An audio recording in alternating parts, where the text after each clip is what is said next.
Welcome everyone. My name is Natalia Sinyaeva-Pankovska and I'm a Rotary Peace Fellow alumna, and I'm also a Minority Fellow and a member of a Never Again association from Poland. Since last year, together with my colleagues, Rukmini Ayer, Rafał Pankowski, Mykola Homanyuk, Andrzej Sergunkin, Danuta Przybierkowska, Murtala Turey, who is also here today, we have been developing our initiative, Minorities for Peace, enabling dialogue through positive peace and mediation in Eastern Europe, with support of Rotary International and the Institute for Economics and Peace partnership. And first of all, before presenting our agenda for today, we would like to express our gratitude to those who joined us today. And these are Minority Fellows, United Nations Minority Fellows from Turkey, from Kurdistan, from Bangladesh, from Moldova, who will be with us today and who will be sharing their opinions and their views on minority issues and positive peace, as well as Rotary Peace Fellows, Rotary members, distinguished Rotarians, and many other experts from other countries, from Uganda, from India, from other countries. And we invite you also to use chat now to share your name, your country, your organization, or maybe your community. So you will introduce yourself to others on the chat, as we don't have time in the beginning to introduce ourselves. So please use chat to introduce yourself. And we want today, of course, to make our meeting as interactive as possible. And we look forward for all your feedback, your comments. And afterward, after our meeting, we hope to collect all points, and we can publish also it in our blog and in our publications. So, and now I would like to share with you how our agenda will look today.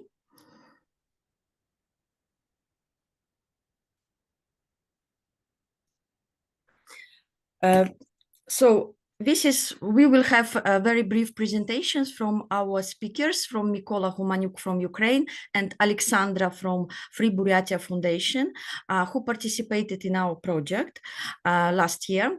And then we will have a summary of learnings recommendations from Eastern Europe, which we collected and discussed with minorities from our region. And then we are going to work in breakout rooms, and we would like also to collect feedback from minority representatives from other regions, from Asia, Africa, from the Middle East, and North Africa.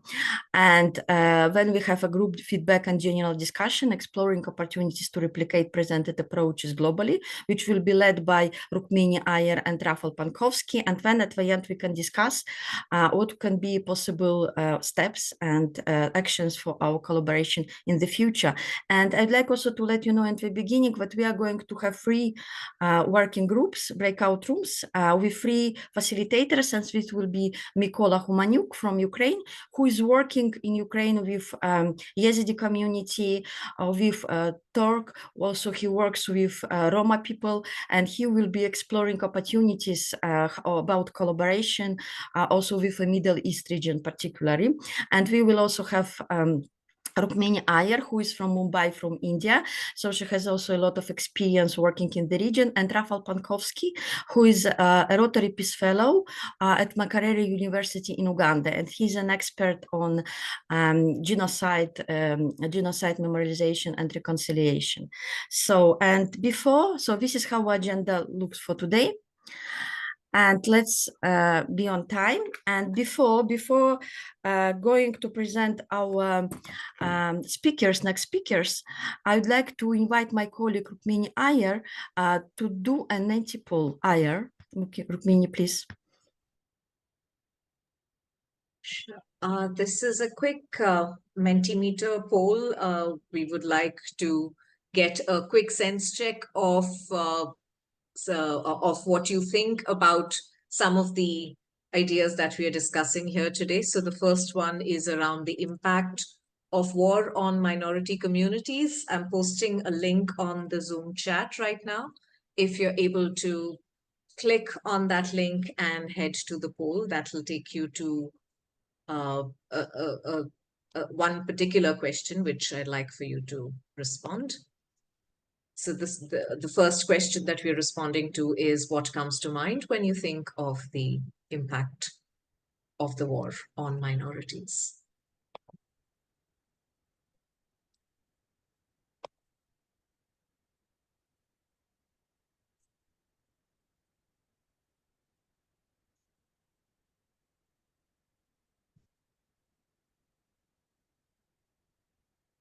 The questions are also shared on the screen. You could see what comes to mind when you think of the impact of war on minorities and what does peace building mean to you? So for now, we are responding to the first question.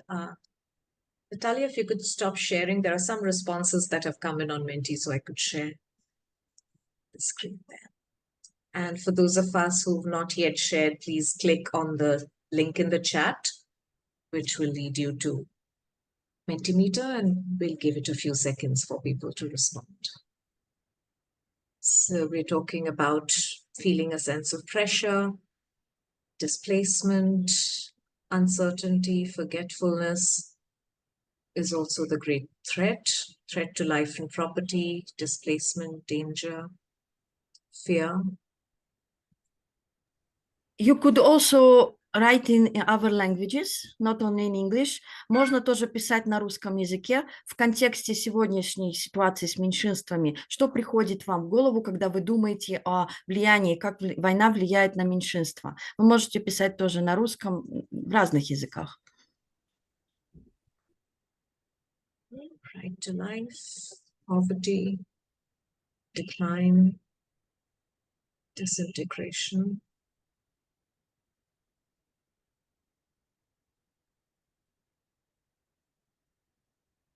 Give it a few more seconds. Human suffering, persecution, violation of human rights.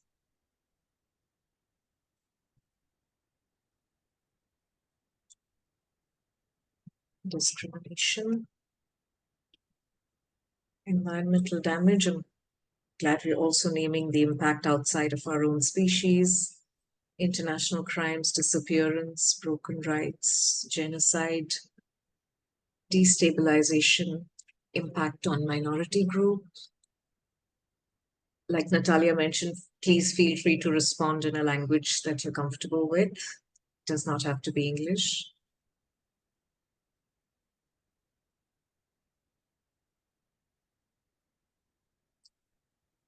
Loss of cultural heritage and cultures. And let's give it the last 10 seconds. Broken families, yeah.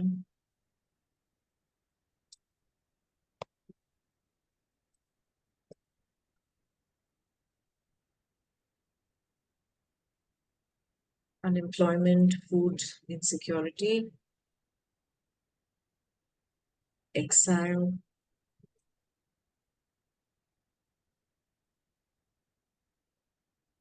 You also see some agreement and resonance to some of the responses there, including genocide, crimes, loss of cultural heritage, generational trauma, anxiety, and diminished hope for the future, insecurity. And we can see some of these are common to all of us as members of the human species, and some of it is specific to minority communities where the impact is felt all the more. Injustice as well. Thank you for naming these.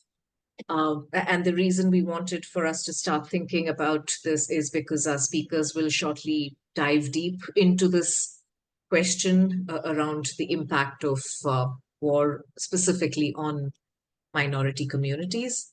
Before we get to our speakers, we have one more question that we'd like for you to respond. Here's the link on the chat. Once again, this is a different link, and the question is different this time around. The question is around the word peace building and what that means to you. So let's head to the second Menti link on the chat and share with us what peace building means to you.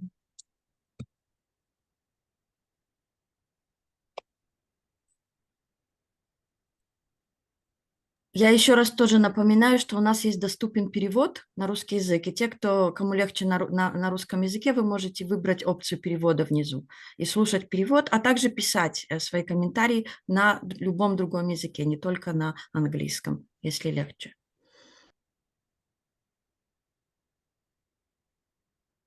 Natalia. So, human rights, peace, trust, mediation, fearless world, that's a beautiful way to describe it. Protection, respect, safety, and that's in bigger letters. So I assume more people have spoken about trust and safety. The size grows bigger. Efforts to maintain peace, it's certainly a continual effort. Justice, no more violence. Could someone read the Russian word there? I cannot read it. Стабильность, stability.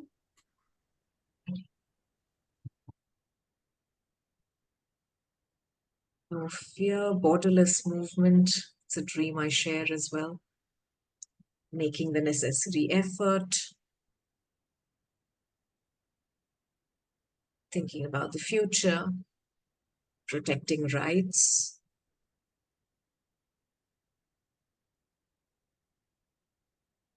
Love, peace, cohesion, benevolence.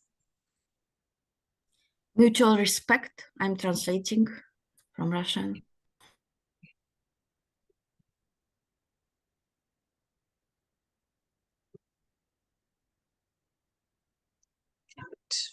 Last 5 seconds.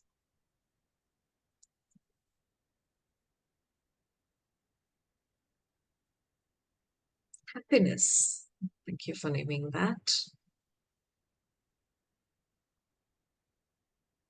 Lovely, and thank you for bringing in all these varied perspectives. We wanted to engage with these couple of questions largely because when we speak about the idea of war or the idea of peace, while they seem like two polarities and extremes, we also know that each of us relate to each of these words and these experiences very differently depending on where we come from and what we are impacted by. So even if we look at something as common as peace, we see on the screen that there's so many different ways to relate to it, and each of these ways are extremely valid. So thank you for bringing in your diverse voices here. So we'll pause this here and continue with our speakers. Natalia, back to you. Yes, thank you so much, Rukmini. I think it was a very good introduction to our discussion today of quite complex and important issues. And before giving the floor to my colleague, Rafał Pankowski, who will introduce also our next speakers, I would like once again, because some people joined later, to welcome everyone, to welcome Minorities, United Nations Minority Fellows from Pakistan, from Bangladesh, from all the countries, but also from Turkey, from Kurdistan, but also Rotary Peace Fellows from different parts of the world, from Makerere University, from Uganda. And also we have Venerable Lablu Broa, who is a Buddhist monk, also very active in the field of peace building in Asia. Welcome. So, and welcome everyone. And I apologize if I didn't mention someone, but we will have chance to do it also later. And now I would like to ask my colleague, Rafał Pankowski, to present the next part of our meeting today and two brief presentations from our speakers.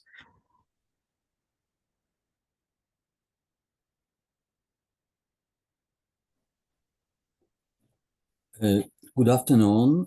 It is a pleasure and an honor for me to participate in this meeting with this very eminent and a very diverse group of participants based on what I believe is a success of the project Minorities for Peace, and I also hope an important step in terms of follow-up to the project and our continued cooperation.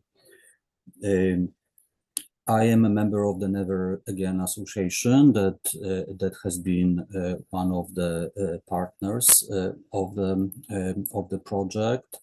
I am based in Poland, so one of the countries where a large number of refugees from Ukraine found their new homes.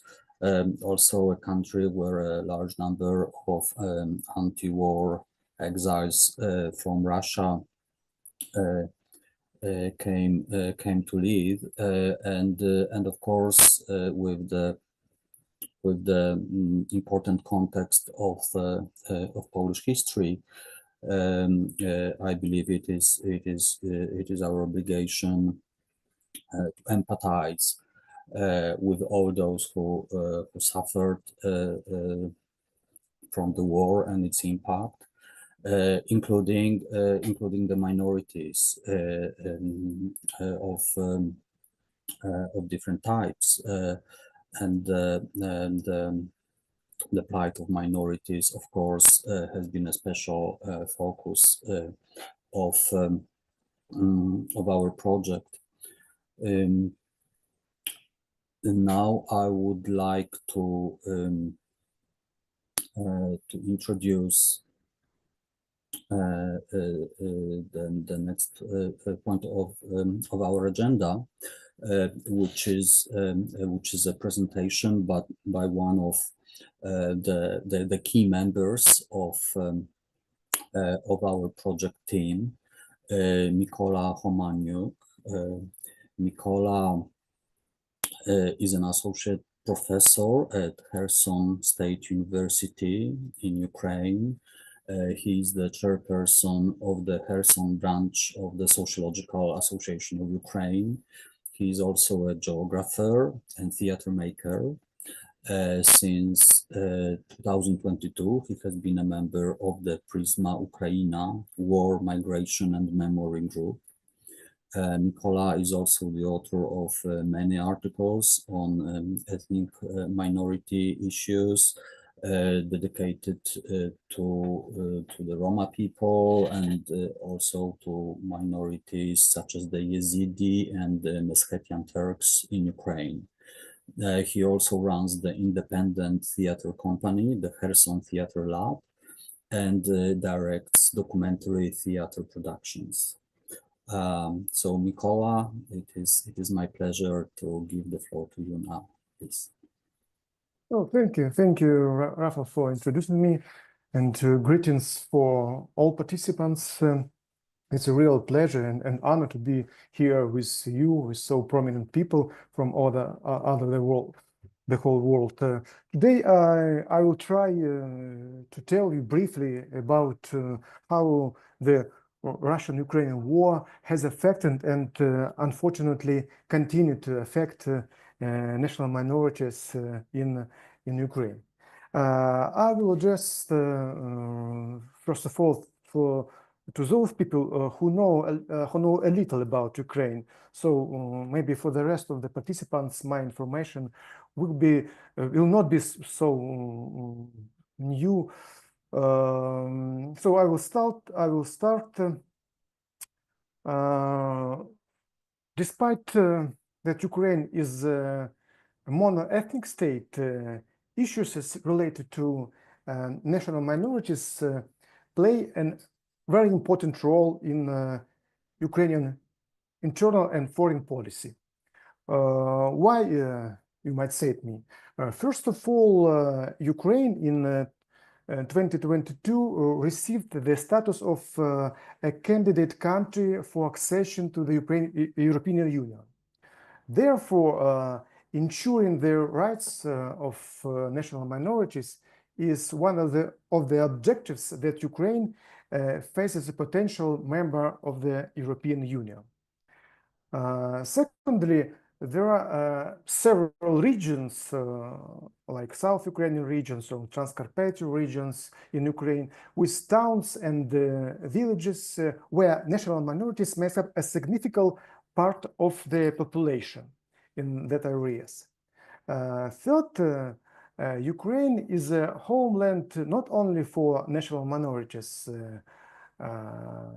The most numerous of these are Russians, Belarusians, Moldovans, Bulgarians, Hungarians, Romanians, Jews, Poles, Romani people, Yezids, Meskhetian Turks, but also Ukraine is a homeland for several indigenous people, indigenous national minority groups. I mean, Crimean Tatars, Crimean Karaites, and Krymchaks. The Russian invasion of Ukraine has seriously affected the state, the situation of national minorities in Ukraine. I don't want to talk to you about the direct victims of the war. It's obvious because, you know, bombs and shells and bullets kill everyone without any choice. I will concentrate to a few specific consequences. First, some of the national communities were forced to leave their homes and even their country almost entirely. Just a few examples. Before the war started in 2014, there were approximately 10,000 Meskhetians or Akhiska Turks living in Ukraine. This is a quite interesting national minority. Meskhetian Turks are people who had deported from Georgia during Stalin's time in USSR, but didn't manage to return to their historical homeland in Georgia. After the collapse of USSR, of Soviet Union, some of them settled in Ukraine, in the regions where the war, I mean, the current war came in 2014. As a result, Ukrainian Meskhetian Turks were forced to leave Ukraine and went to Turkey first time in 2016, and when after the full-scale aggression in 2022. Another example of a minority that has suffered from the Russian invasions is the Roma, Romani people. Just a month ago, or even less, I was in the town of Vysokopilya.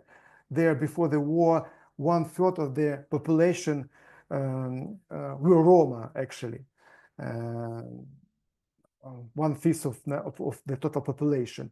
In 2022, the front line based there in this town. The town was occupied by the Russian army.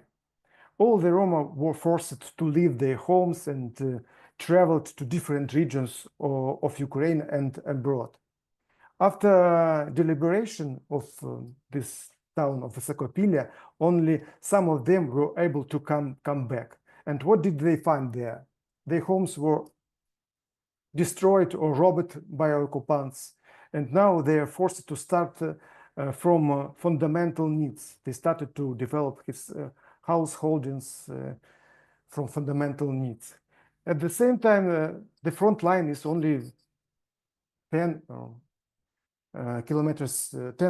kilometers away from Vysokopilya, and it means the front line could came to Vysokopilya one more time, and Romani people and rest of other inhabitants of Vysokopilya live in the constant threat of getting into the epicenter of hostilities again. Also, part of the Roma finds themselves in occupied part of Ukraine, and this also makes contacts within the community very difficult. However, the war also showed the cohesion of the Ukrainian nation. You can find a lot of articles in this media on social networks about the participation of representatives of national minorities in the Ukrainian army, about their volunteer work, about the awarding them by orders and medals, etc. Since the beginning of the war, Ukraine has adopted several important acts related to national minorities. This is also very important things what I would like to say. In 2023, an act about national minorities was adopted, and it took into account the notes and recommendations from the Council of Europe. In 2021, the act about indigenous people in Ukraine was also adopted. These laws guarantee a right of minorities and the development of national minorities cultures in Ukraine. I also would like to mention one program launched by Ukrainian Cultural Foundation, and its program aimed to maintain and develop a culture of Crimean Tatars, Azov Greeks, Meskhetian Turks in Ukraine. Also during the war years, Ukrainian Parliament, Verkhovna Rada, in 2015 adopted a resolution recognizing the deportation of Crimean Tatars during Soviet time as a genocide of the Crimean Tatar people. And one more example, just recently in 2025, in January, Ukrainian Parliament recognized the mass extermination of Adiks, Cherkessians in Russian Empire time, also as a genocide. Just to summarize, I would like to say that despite of war, war had an impact on the situation of national minorities in Ukraine. Ukraine fortunately managed to resolve a number of very important issues and create conditions for the development of national minorities after the end of the current war. Thank you for your attention. I think we could continue our conversation in breakout rooms and during the common discussion. Thank you very much indeed, Mykola, for these important words. I believe that the context, of course, is very sad and tragic, but at the same time, what you alluded to is the impressive examples of how cohesion and solidarity developed among the people of Ukraine, and that also includes the minorities. I believe that is very important for us to note. Thank you.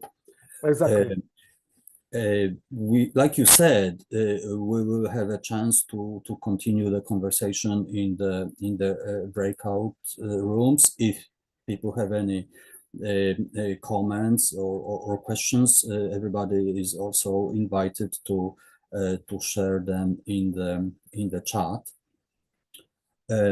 Now I would like to invite our second keynote speaker and project participant, Aleksandra Garmazhapova, who is the founder and president of the Free Buryatia Foundation, which has been the first ethnic minority anti-war initiative in Russia that has inspired many other anti-war initiatives in the Russian Federation. Aleksandra is an experienced investigative journalist and political researcher, as well as an advocate for human rights and democracy in Russia for almost 20 years now. She is the winner of several important journalistic awards, including Zolotoye Piero. She covered the region of the North Caucasus, and she was nominated for the Caucasian Journalists Award too. She was declared a foreign agent by the Russian Ministry of Justice. And in November 2023, a Russian court sentenced her in absentia to 7 years in prison for spreading so-called fake news about the Russian military, namely for condemning Russia's military aggression against Ukraine. So it is an honor for us to have Aleksandra with us as a prominent voice against the war from Russia. Please, the floor is yours. Hello, everyone. Thank you for the invitation. Interesting foreigners abroad often don't understand how I can be from Russia if I'm Asian.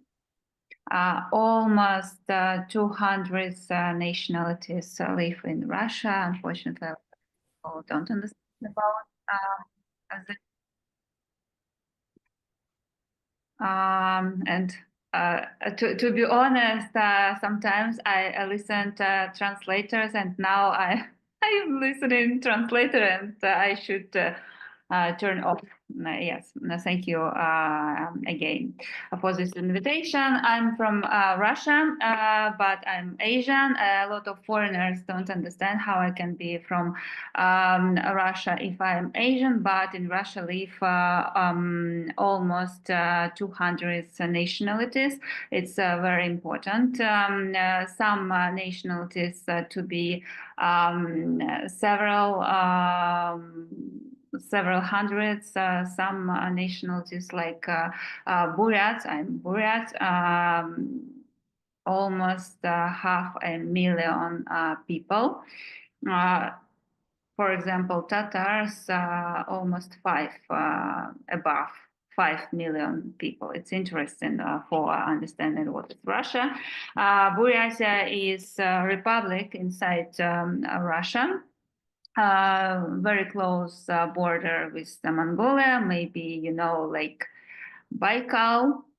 It's in Siberia.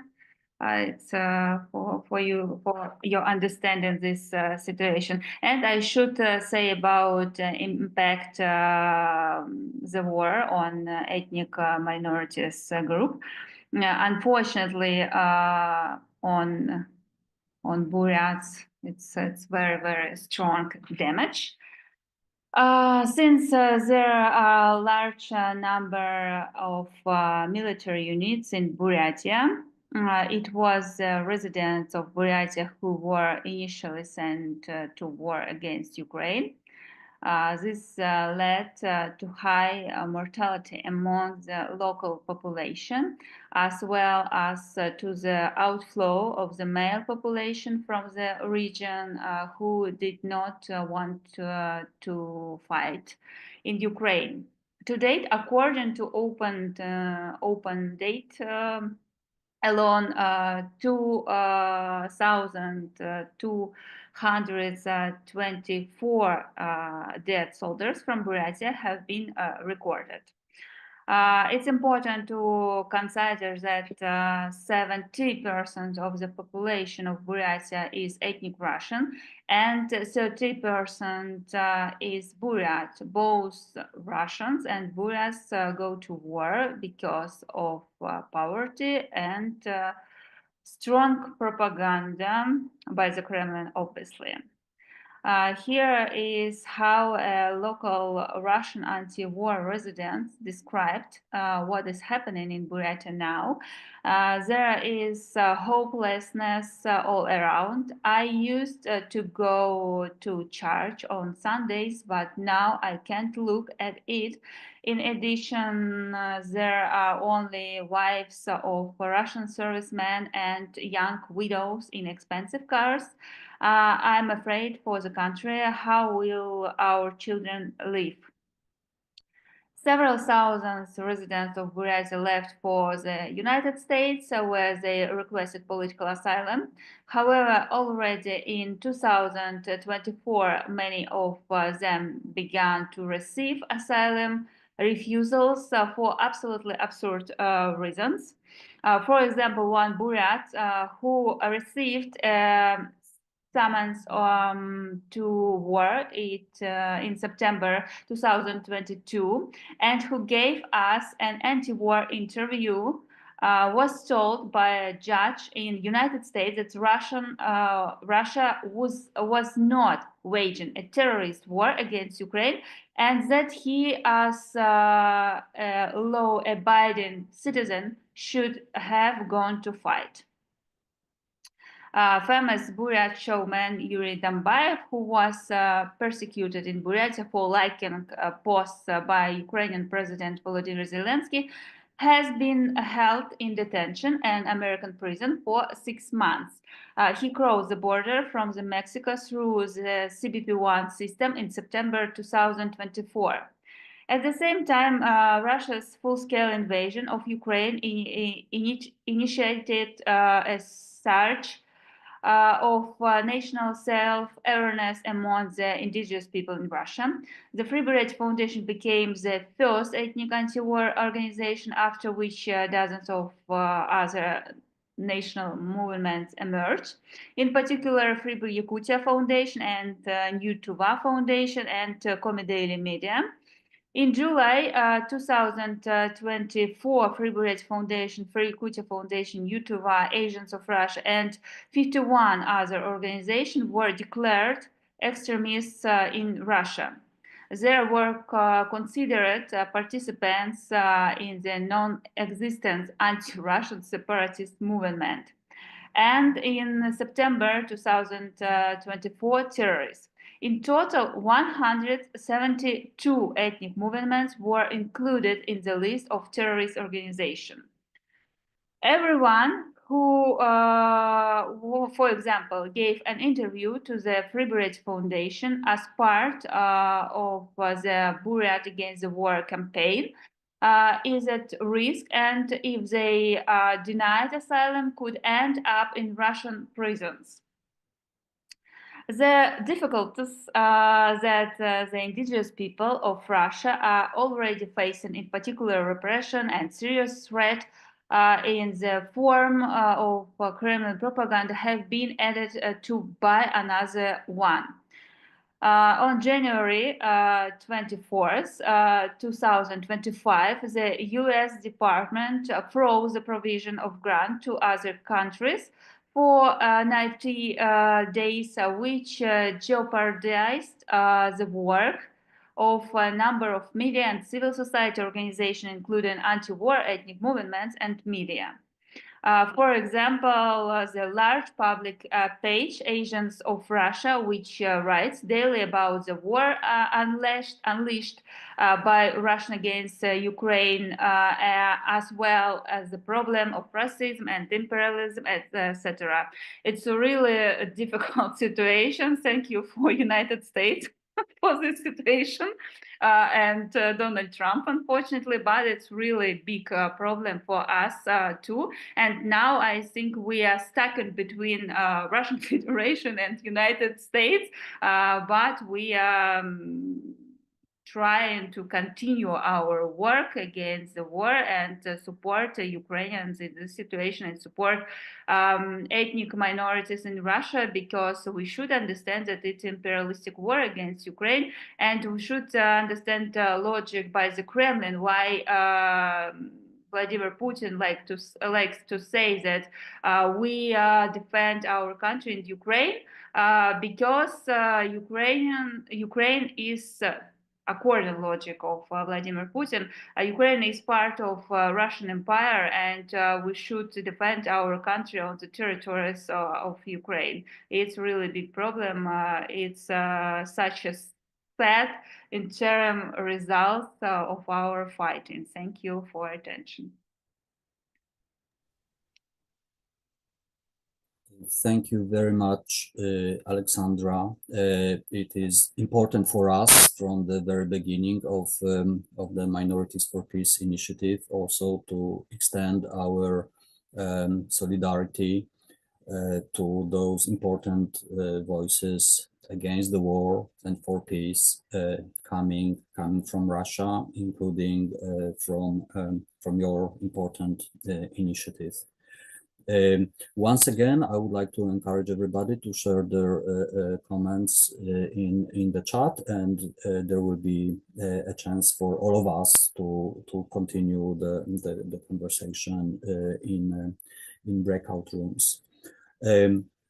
I should also emphasize that an important part of the framework of the Minorities for Peace project has been the perspective of dealing with the past. And of course, when we say dealing with the past, we don't just mean history, but we also mean dealing with the recent past of conflict. And I would like to invite Natalia Sunaeva to tell us a little bit more about this perspective in the context of Minorities for Peace project. Please. Thank you very much, Rafal. And I just saw some questions on the chat from Monica, and I guess these are questions from Aleksandra and from Mykola. But let's keep these questions, and for the next hour, we will have very productive and interesting discussion with Mykola, Aleksandra, and all of us. So I will try to be short, if possible.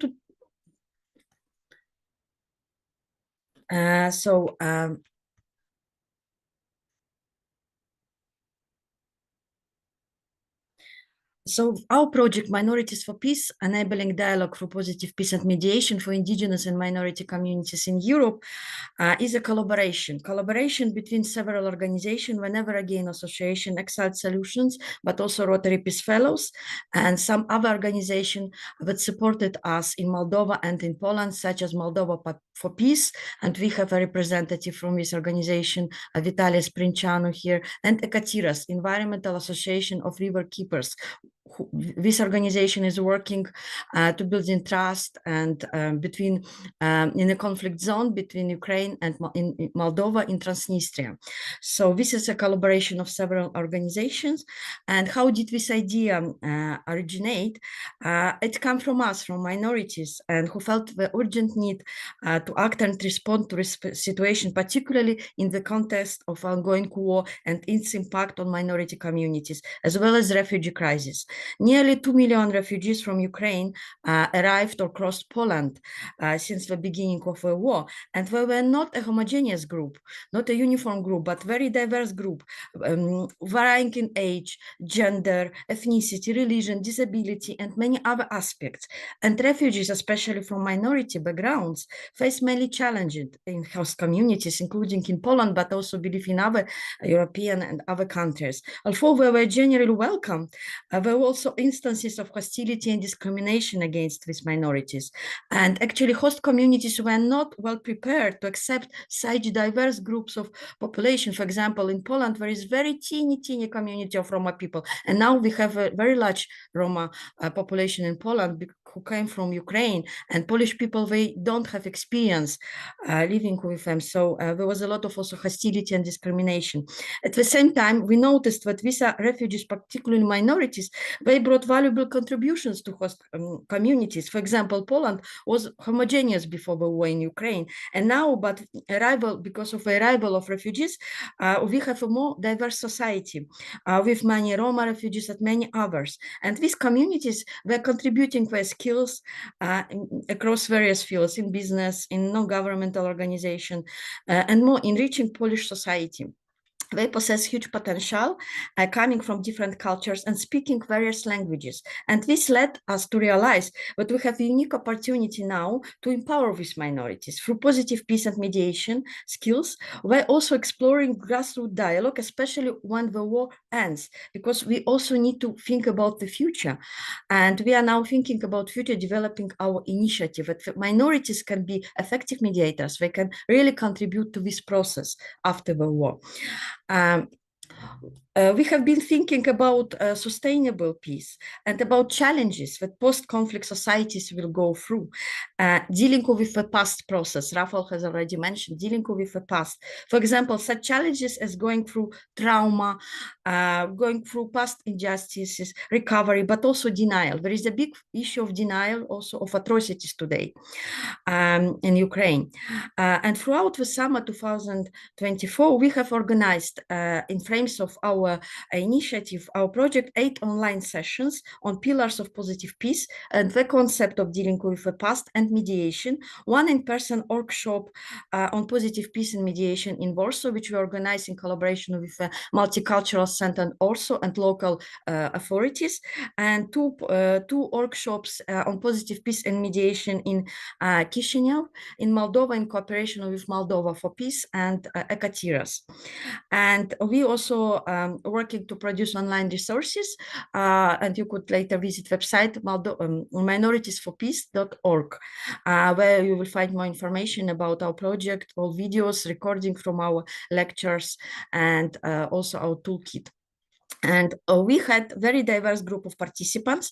We had at least 35 people who participated in our online sessions. And these are people representing different minorities communities, especially among refugees and from Ukraine, but also exiles from Russia, working together. And these were Roma, Jews, Sami, Udmurt, Komi, Buryat. We also had Itelmen community, which is a very teeny group of people. There are less than 2,000 of them left. And we also had national minorities, but also representative of migrant communities from Africa, from Asia, because there were many students, for example, from Africa, from Asia, studying in Ukraine when the war started. So, and they also had to leave the country. And many of them also came to Poland, but also Moldova, and we will listen to Elena Sirbu later about how we're dealing with issue in Moldova. And we had the chance also to represent our project at the United Nations Forum on Minority Issues in Geneva this year, thanks to Minority Fellowship Program. And I will be very brief about our approach. Our approach, as you could see, combines 2 frameworks. It combines dealing with the past pillars and positive peace pillars. And growing through this, combining these 2 concepts, 2 frameworks, we can go and create more inclusive and sustainable process for building peace in post-conflict communities. Dealing with the past helps communities to heal by addressing trauma, injustice, and denial of atrocities, which is also happening even today, fostering reconciliation and also a dialogue. And positive peace, on the other hand, prevents violence, and it is about ensuring justice, equality, and harmony. And we define positive peace as positive. We define peace as positive and negative peace, according to Johann Galtung, the founder of a discipline of peace and conflict studies. So we are discussing now a positive peace, and there are 8 pillars of positive peace which we have, which are also connected, interconnected with dealing with the past. So dealing with the past, as we could see, these are pillars which were defined also by the United Nations: the right to know, access to information and historical records, for example, the right to know victims, about their relatives, about disappearing people, the right to justice, legal accountability for perpetrators. It will be a very long process after the war in Ukraine, for example, in Russia. The right to reparations, compensation, healing, restoring dignity of victims, the guarantee of non-reoccurrence, and here is very much connected with positive peace as well. And positive peace pillars, we have 8 pillars as defined by the Institute for Economics and Peace. And you can also visit their website to learn more about positive peace. And my colleague Rukmini, I guess, will share on the chat the link to their website. For example, we have 1 pillar of positive peace, a well-functioning government, which is also connected with dealing with the past. And in post-conflict society, government ensures stability and accountability in the recovery and rebuilding the society. And it is government responsibility to guarantee that minorities participate efficiently in the process and to address past injustice and equality. A sound business environment, also very important and also related to dealing with the past. It promotes transparency, ensuring that minorities communities have equal opportunities to participate in post-war reconstruction and rebuilding the country. And in this way, minorities are also better integrated in the society as a whole. Equitable distribution of resources, resource inequality is often at the center of conflicts. And after the war, it will be crucial to ensure that resources, including financial aid, housing, education, healthcare, will be also accessible to everyone, including minorities people and indigenous people. Acceptance of rights of others, and these pillars support an inclusive process of dealing with the past, where all groups, including minorities, are fairly represented and respected. Building good relations with neighbors and communities to foster long-term peace. The free flow of information, it is very important where will be after the war, for example, in Ukraine, free and transparent access to information to essential to restore trust in post-conflict societies. Mass media communication platform should play the role to present the truth to people. They would like to know more what happened about past atrocities and what is happening now about the process. Human capital, investing in health, education, and especially also to minorities, to give them the same possibility, so they become integral part of a society and can participate in a dialogue later with others. Especially it's important for divided communities. Low levels of corruption. Corruption is a very important also a pillar of positive peace, which will be very important also during the process of dealing with the past. So a government should process of dealing with the past, as all groups, including minorities, can effectively participate in reconciliation efforts. There should be a transparent and accountable system that processes fair and impartial, and crimes committed in the past will not go uninvestigated and unpunished. So the perpetrator should be punished for that. It should be investigated, and corruption-free environment helps to ensure the needs and experience of minorities are considered in dialogue about the past, leading to more inclusive peace efforts in the future.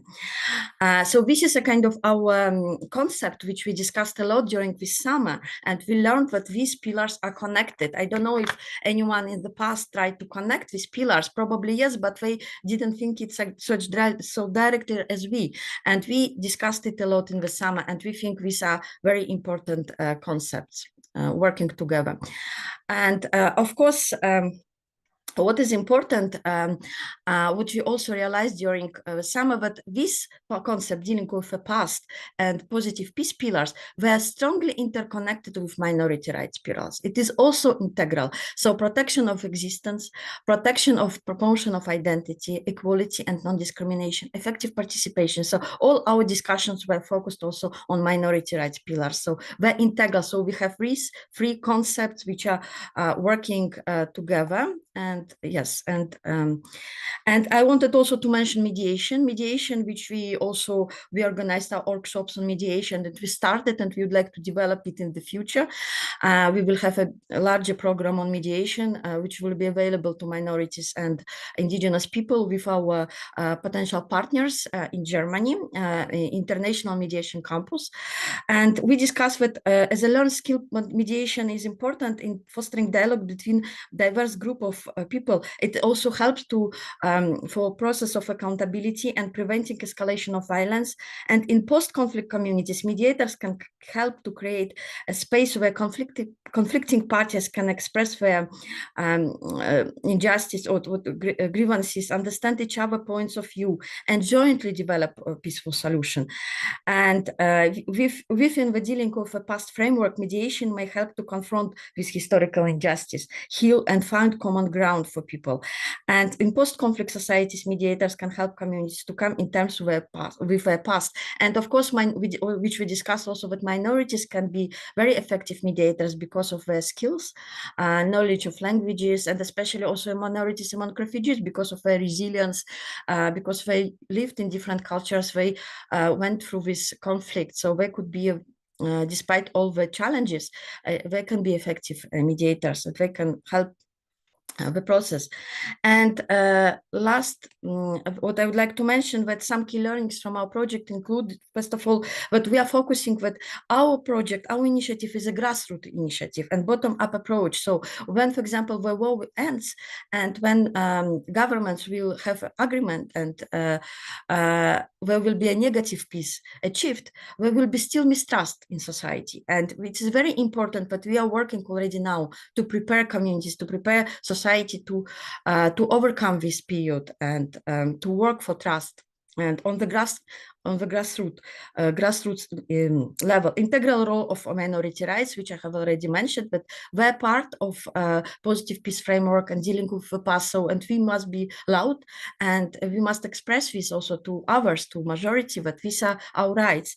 Education and awareness. We need more educational sessions and awareness campaign to equip minorities with the skills they need for post-war process. And we hope also that international organizations on that level, such as the United Nations, also can pay attention to this issue. And it is important also to provide the safe space and supportive space for them to process the emotions also related to the trauma and injustice which are happening now with atrocities. And this space should also foster a sense of community, cohesion, solidarity, which also I think Mykola talked in the beginning of our meeting. Learning from personal experiences, we also think, and we discussed it also in the summer, but sharing stories and lessons from those who lived through the conflict, but also who already have experience to resolve the conflict, are very important, and they can help us and guide us in the future. Inclusion in the dealing with the past. Minorities must be included in every stage of the dealing with the past process. That perspective is essential for reconciliation. But at the same time, what which we also discussed, and we are very careful about this, that we should not place the full burden of responsibility on minorities and indigenous communities, particularly in addressing historical injustice, because when the process will start, there probably will be minorities who could be guilty, because I have already talked about denial, distortion of atrocities, and guilt can be transferred to minorities. What is happening, for example, with war in Ukraine now? For example, if you visit Russian internet space, you can read that these are Buryats people, not Slavic people, but these are Buryats, these are Chechens, they are criminals, they are perpetrators, not us. So it's already now, we're already starting. So it's very important to think and to care about minorities. So this issue is addressed. Yes, and this is my very brief presentation, and I hope we can discuss it also in our working group and effort to these points with Rafal, Rukmini, and Mykola. Thank you very much. And now I would like to invite, if you have any questions, also post them online. And now I would like to invite my colleague, our colleague from Moldova, Elena Sârbu, who is also a minority fellow at United Nations Minority Fellow. And we met Elena through the program fellowship, minority fellowship in Geneva, even before. And we invited her she participated in our seminar we organized with Rukmini in Moldova. So Elena is a leading woman, Roma minority from Moldova. She created her own organization, Women Minority Forum in Moldova. She is a leading journalist, intellectual, and activist. So, Elena, the floor is yours. She will tell us about what are challenges Roma refugees are facing now, and probably mentioning what she is doing in this field. Thank you.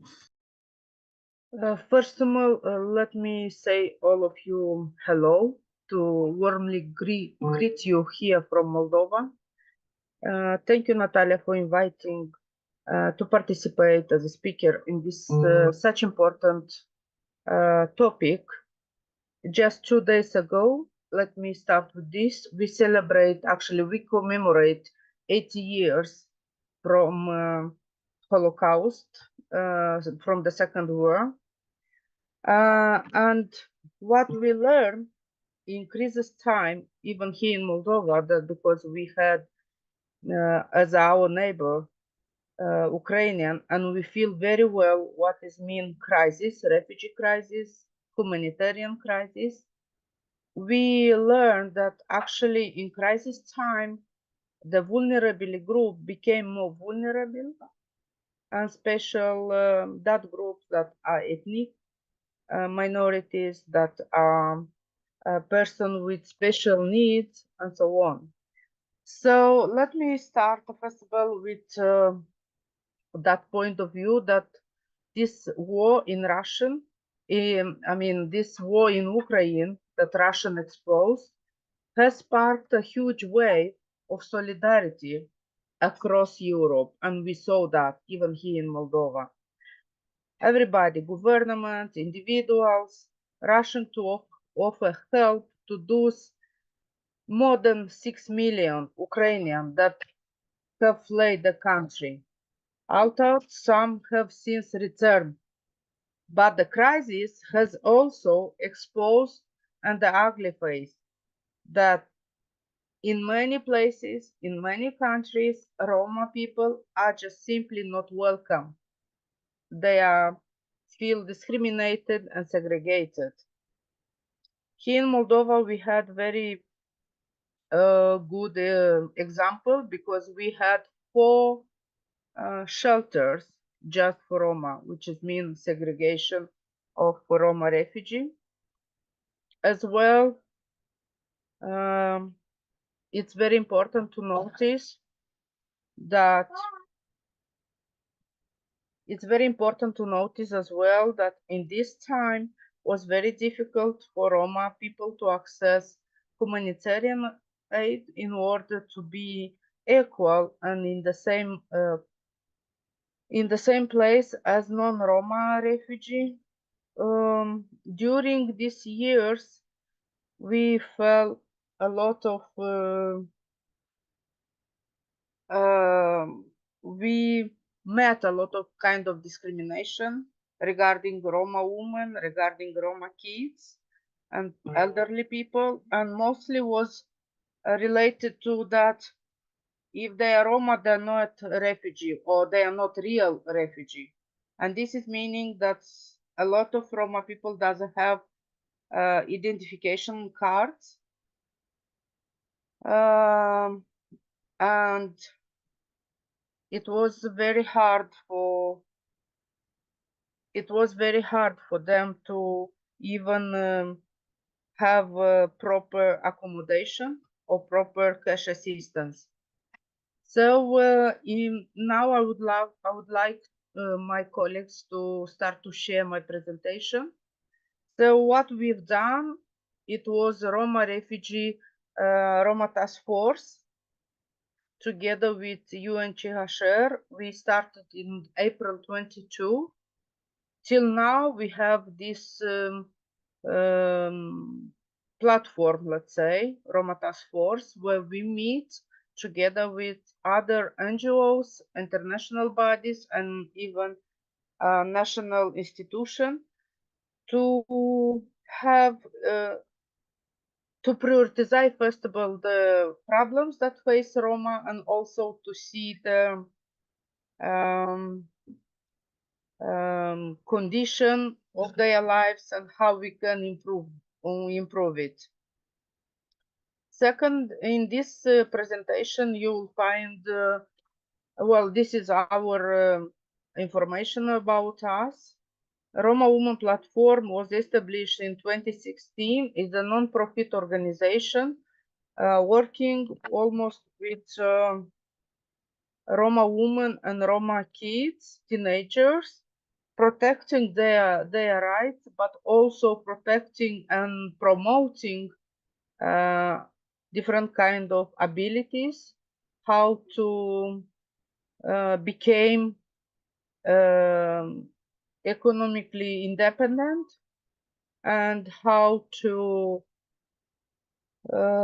be aware and how to prevent GBV cases, and of course how to not become victim of traffic, because in crisis time these topics are in a high degree regarding vulnerable group as a Roma woman group. Next one, please. So here we have some description of protection cases, what we have done, and what actually the problem we met actually was from the beginnings, as I mentioned, was replacement of the refugee in different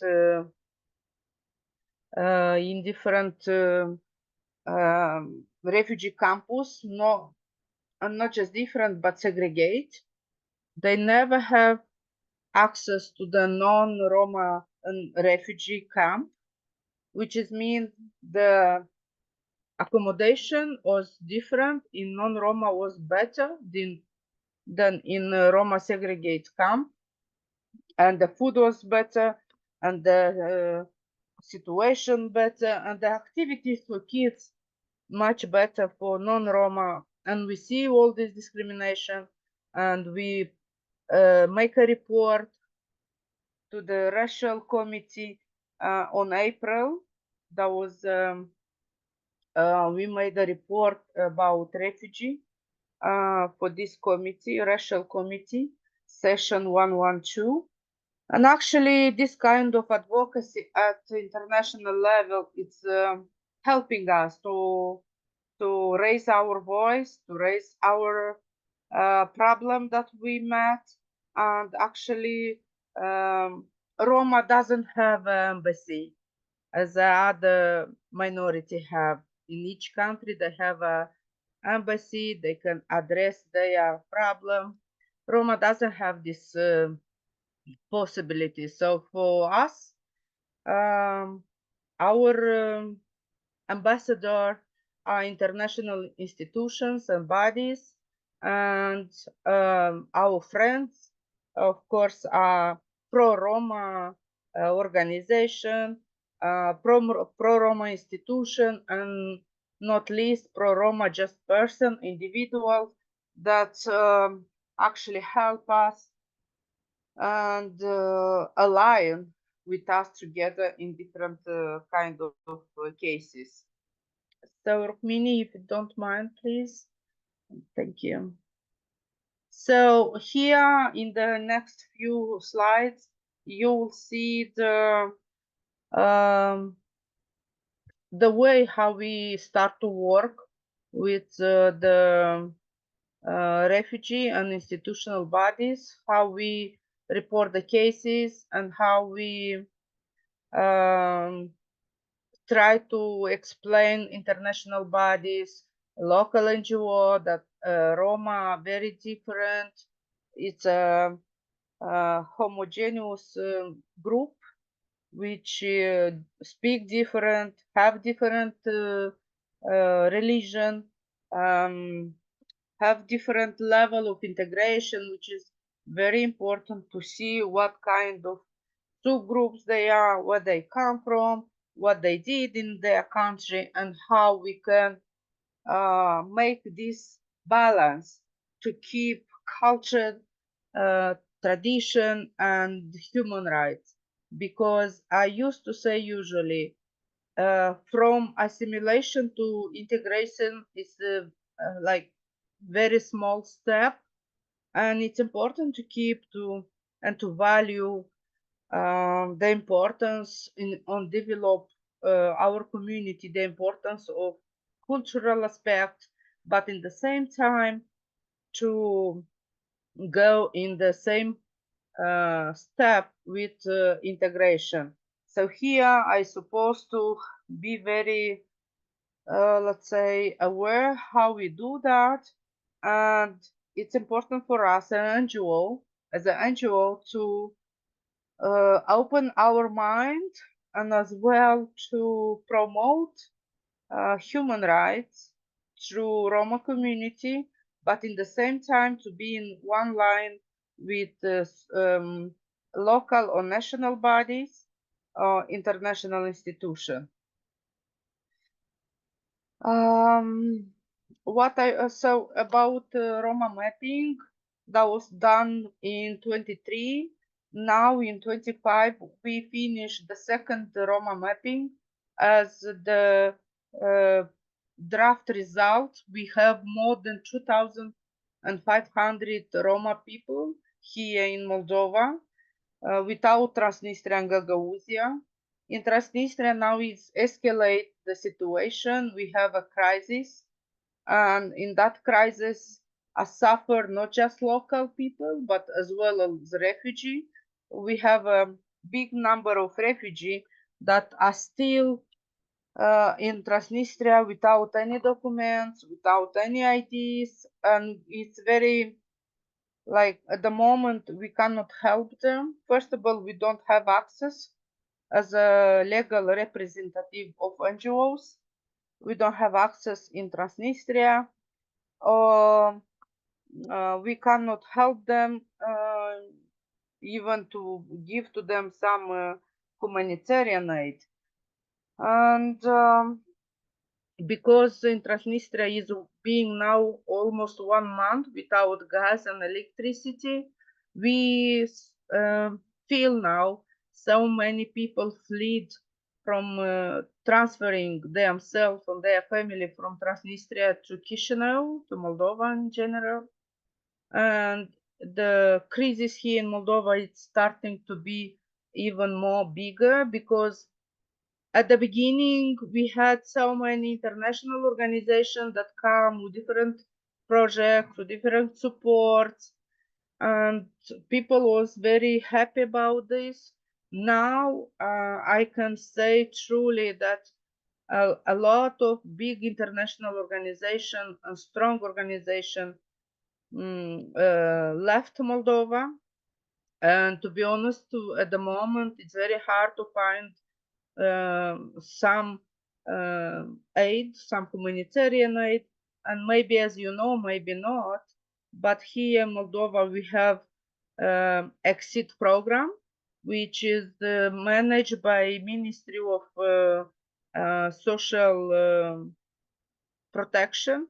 And in this exit program, it's meaning to close the refugee centers as well. From September, UNHCR start to revise the cash assistance, and we have so many people that left Moldova because they couldn't manage to pay by themselves the huge prices of the flat agreements and to pay that. So all of these factors together force vulnerable subgroups, Roma, other minority, Roma women with many kids, people with disabilities, to go back in Ukraine and to stay in the bombs and to do not have these safety places. Yeah. So there, I would love to ask Natalia, if you don't mind, after we finishing this meeting, if you can share my presentation with all the colleagues, and then they can see our perspective from this presentation. What I want to say, that now it's being very hard to remain on balance, because yes, for example, Ministry of Education did a lot of work, like some initiative, a strategic plan, and so on. But unfortunately, these documents, like strategic plan for inclusion, refugee kids in the schools, are remaining, let's say, non-implemented, because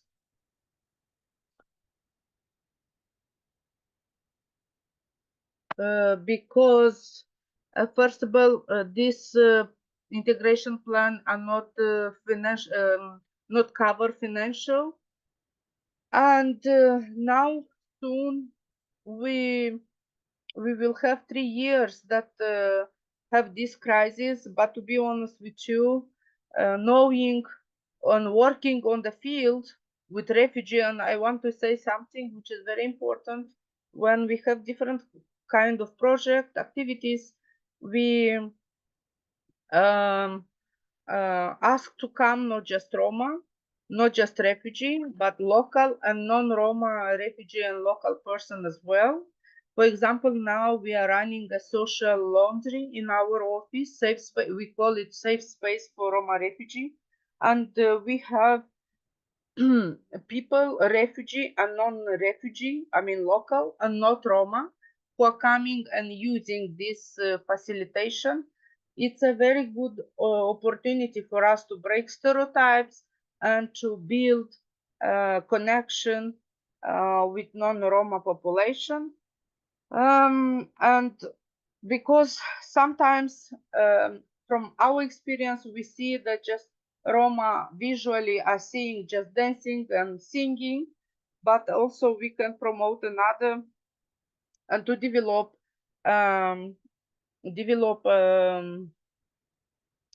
let's say exercise that communication not just through culture. Well, culture of course have a very big importance, but as well as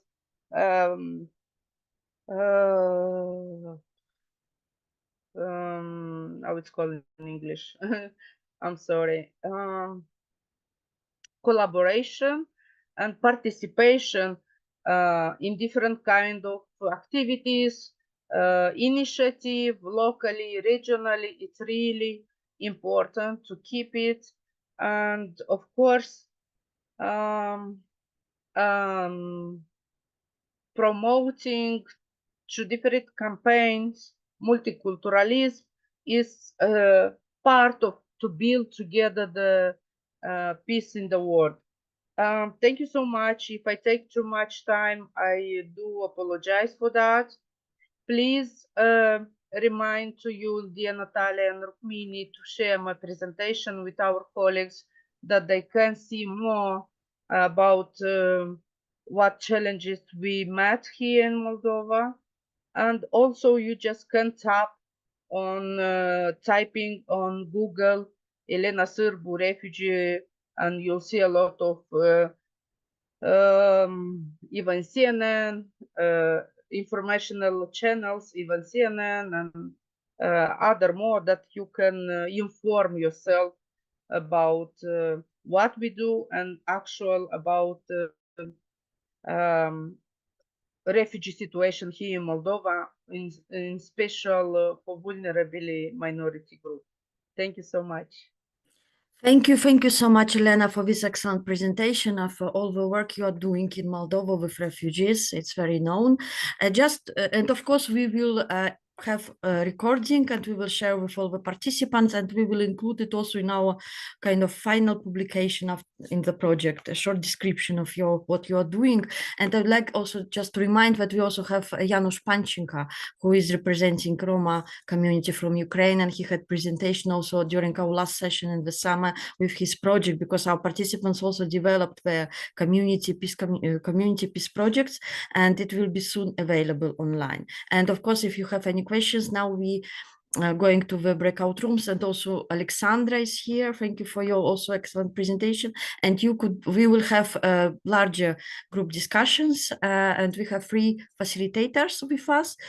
We have Rafał Pankowski with us, who is leading the first group. And Rukmini, can you pass the questions, if possible, for breakout rooms, which can guide us?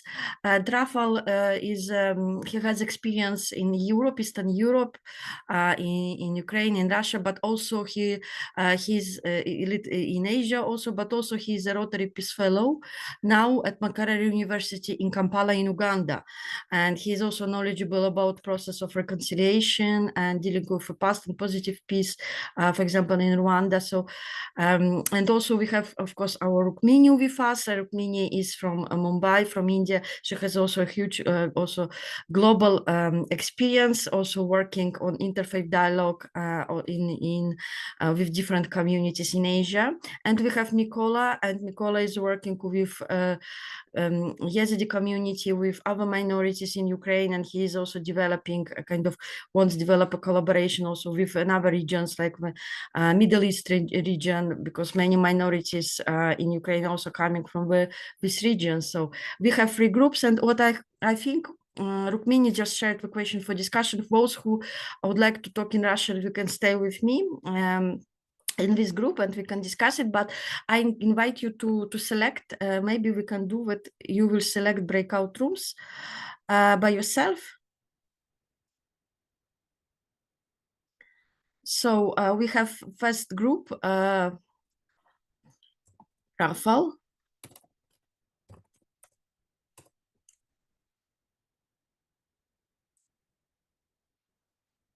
Rukmini.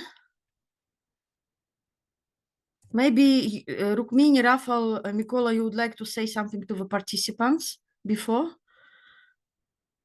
Because I'm doing now, and Mykola.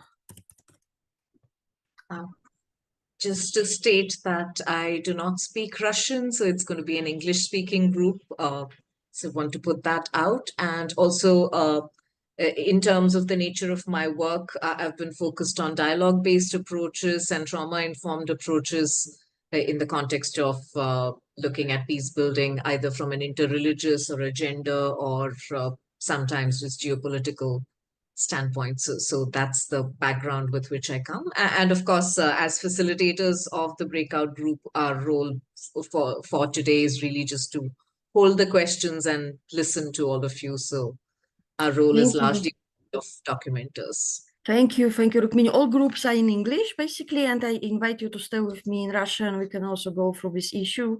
And Rafal, Mykola, you would like also to add something? Yes, just a couple of words. I plan to speak about, as you said, about ethnic groups from Middle East. I mean, Meskhetian Turks, Yazidi, Assyrians, and others. Because this group have communities in Ukraine, and I think it will be interesting to speak about these groups in our group. Thank you. And Rafal? Thank you. I realize the time is limited, but I think we can touch upon 3 issues. One is the brutalization of the sphere of international relations, including glorification of war and violence and imperialism. And the second issue we can touch upon is the global food supply. And finally, the impact on refugee support globally, and also the undermining of support for other humanitarian causes globally. There are some commonalities that do seem to come in the way. One is the impact of certain hegemonic powers in the world, and for example, what's happening with the Trump administration in the US right now, and how that has a ripple effect on a country like Bangladesh, for example, and in the process, the neighboring country, India, gets involved. And so there was commentary around that while contexts or conflicts may be local, there is a global interconnectedness which tends to play out. So that was one piece. The issue of languages came up and it was named in the context of both Moldova and the minority challenges in India. And language becomes a hugely politicized aspect of identity, and what could potentially be a connector, it ends up being a divider, because there is lack of cultural understanding and awareness around it. We also spoke about the inner perspective around it, because we had a monk in the group, and so there was comment around how the unresolved inner hatred and confusion and pride leads to the conflict out in the world. And therefore, it's also important for us to look at an inside-out approach to resolving or transforming these conflicts. So those were some of the major themes that emerged. Thank you very much, Rukmini. And I think at the end we also have some minutes when someone from the group could also say something on the forum. And you collect all the thoughts and we will have it as a publication. Thank you. And the next one, who is Rafal, Mykola? Unfortunately, we have not enough time for conversation. We just started to talk about very important issues, but the main to summarize what we were talking about is that the war, not only Russian-Ukrainian war, that another was influenced to communities, to national communities in a very bad way, of course. And one of the problems is dividing of communities. For instance, in Ukraine, the many national minorities was divided by front line. One part of community in controlled part of Ukraine, the another in occupied part of Ukraine, and the one more part is abroad. And of course, it influenced to cultural life, to family relations very negatively.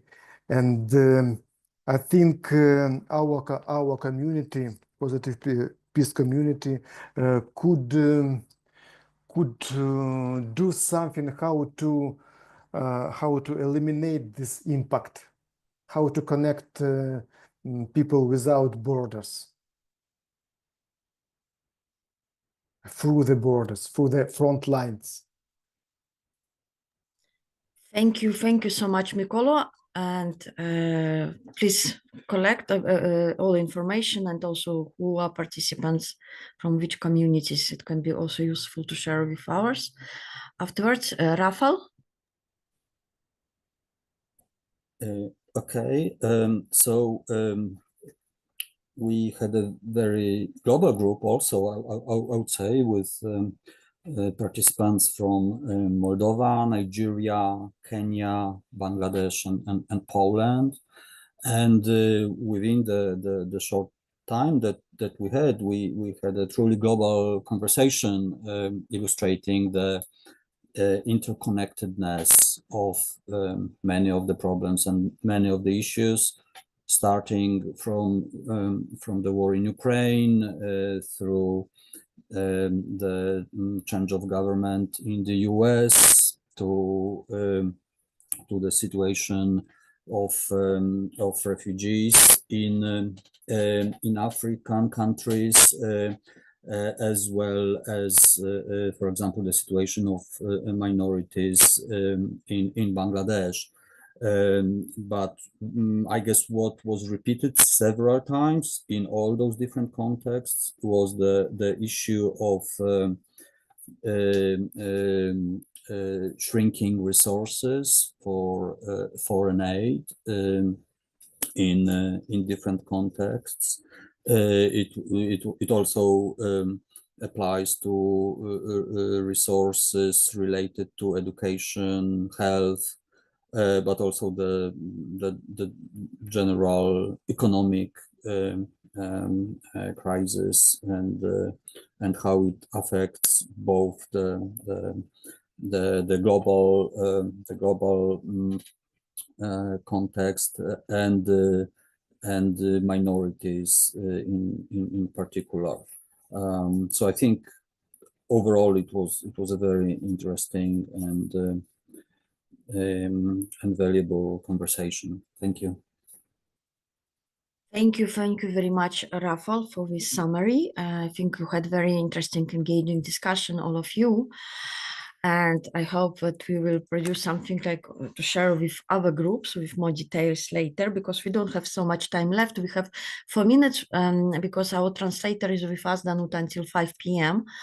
And but we could stay longer, but it will be in English, some more minutes if you'd like.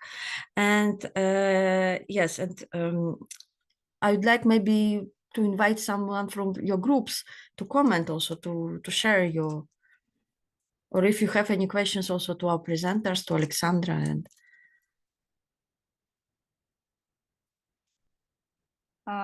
for me, very interesting what said our colleague from Circassians. It's right, because I know some Circassians who live in Russia.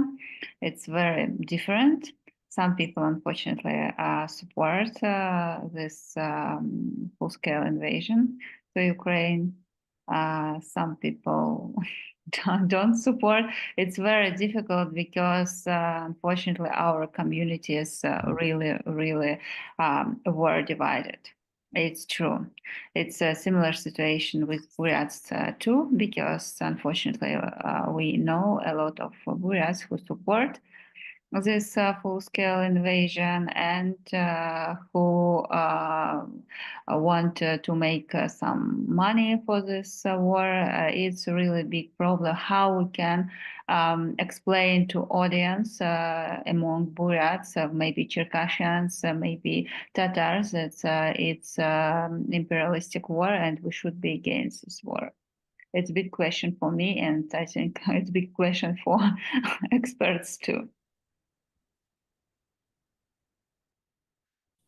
thank you, Aleksandra. Anyone else would like to comment?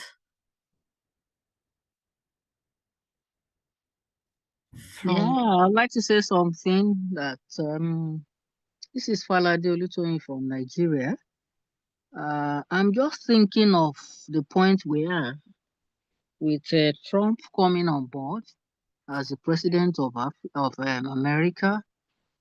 We need to start thinking of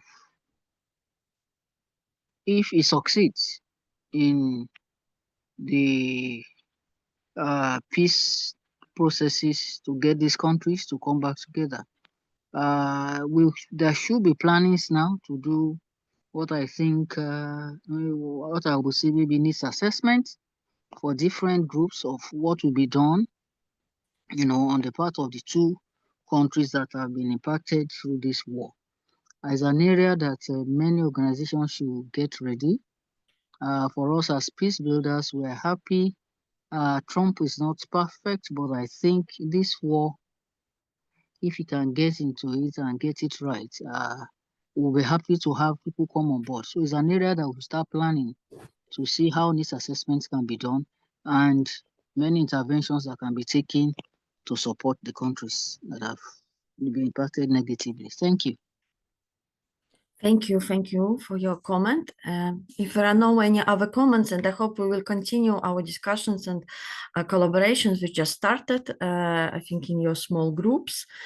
I would like also to move to our, probably because we don't have time, last part, next steps.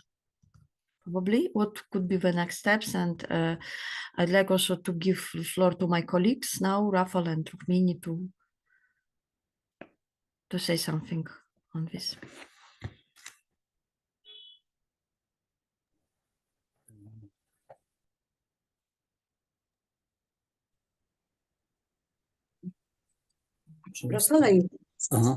Shall I start, or you would like to go ahead with Mini? Go ahead, get started. I'll join. Thank you. Well, just a few words for now, because for all of us time is flying. But I think we had a very interesting 2 hours in a group that is both very global and very diverse. And I think that makes this conversation very special. But I really liked the phrase that Mykola used just a short while ago when he stressed we all belong to one community, which we can call the positive peace community, and I think that is a very important takeaway from this group, where diversity, I believe, can be perceived as a value.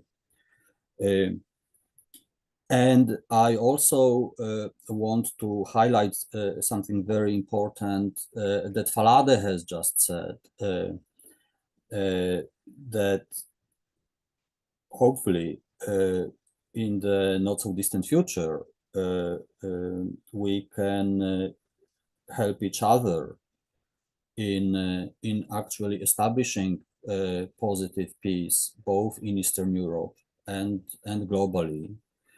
And because we know that those global issues are very much interconnected, both in a negative sense and in a positive sense, there is a big role for global solidarity in addressing those issues. And I think our initiative, Minorities for Peace, is a modest step towards establishing positive peace in Eastern Europe and beyond. And I very much hope that all of us we will continue our role in this field, in this direction. We will continue to stay in touch, and we will continue our cooperation, both on the local level and on the global levels. There are several ideas I know about in terms of follow-up publications and also online activities that we can implement to build upon the community that already exists, thanks to the Minorities for Peace initiative. So I would like to thank everybody who has supported this initiative, everybody who has participated in this initiative, both personally and on behalf of the Never Again Association as a partner. I am very grateful for all the support and all the participation, all the inputs, and I very much look forward to staying in touch and to continued cooperation in the future. Thank you. Thank you, Rafał. Thanks, Rafał. And yeah, quick note, writing on that is purely on a logistical note. Like Rafał mentioned, we are looking to publish a toolkit which will be open source and accessible to all of you. And the intention of the toolkit is to make the ideas around dealing with the past and positive peace, which are the core frameworks of this project, to make that accessible in the context of translating that into community building and projects and so on. So that's the intention of the toolkit. So if you, I assume since you're on the call, you will be on our mailing list. So please look out for that. We are also in the process of developing a website for the project where we will continue to host resources and articles and interviews and so on. So should you wish to contribute in the context of blogs or articles or any resources that you would like to share with us, which we could feature as material that people could access, please do send that across to us.